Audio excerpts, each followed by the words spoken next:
So this is a video to explain how to do your Criterion B summative. At the moment it's a formative, so make sure you select the lower one, the formative. In there you will find the task sheet and the template for you to write in. Let me just open it up. If you are working on an iPad, you're going to need to download it to files and then upload it to your OneDrive to be able to work on it.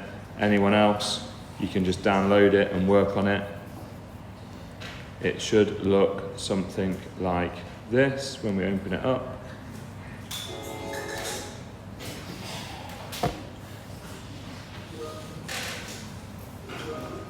Make sure this first section up the top here, background research, make sure you do research and you put it in there, and that you include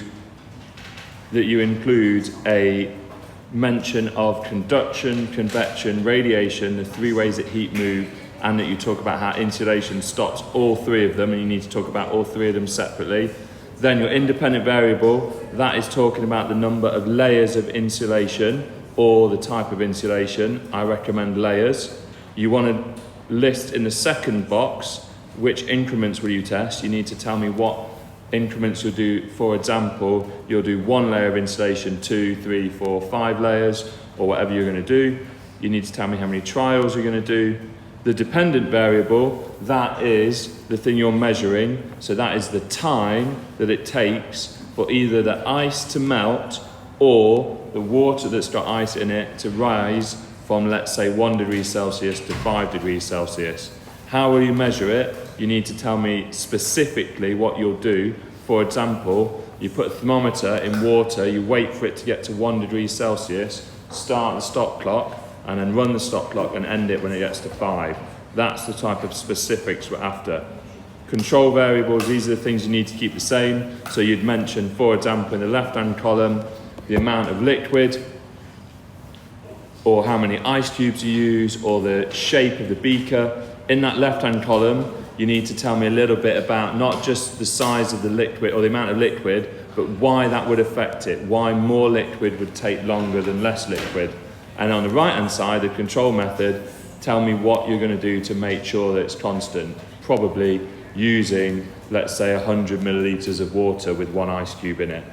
Water and ice cube making up 100 millilitres. That type of detail is what gets you the 7, 8 in there. Then, research question, you can get rid of the bit that says use the format, blah, blah, blah, because you're going to use that format. How does the independent variable, so number of layers of insulation, affect the time for the ice to melt? Something like that. But I want specifics. I want you to tell me what insulation you're using, how many layers you'll be doing, so like 1 to 5 layers. The ice, what we're talking about, we melting it, or we going from 1 degree Celsius to 5. Prediction, same format, pick the right words from increase, decrease, then you give me a because, and that because needs to link back to your background research. You should talk about conduction, convection and radiation, and how the layers of insulation will stop it, and therefore more layers will mean more time for the ice to melt. List the equipment you're going to want. I expect that you'll probably miss some items off, but when we do our experiment, you'll be able to then make changes and improve it. Same with the procedure. Predict what you think the method will be. Try and be specific, but obviously I expect that that will get amended once you've done the experiment as well.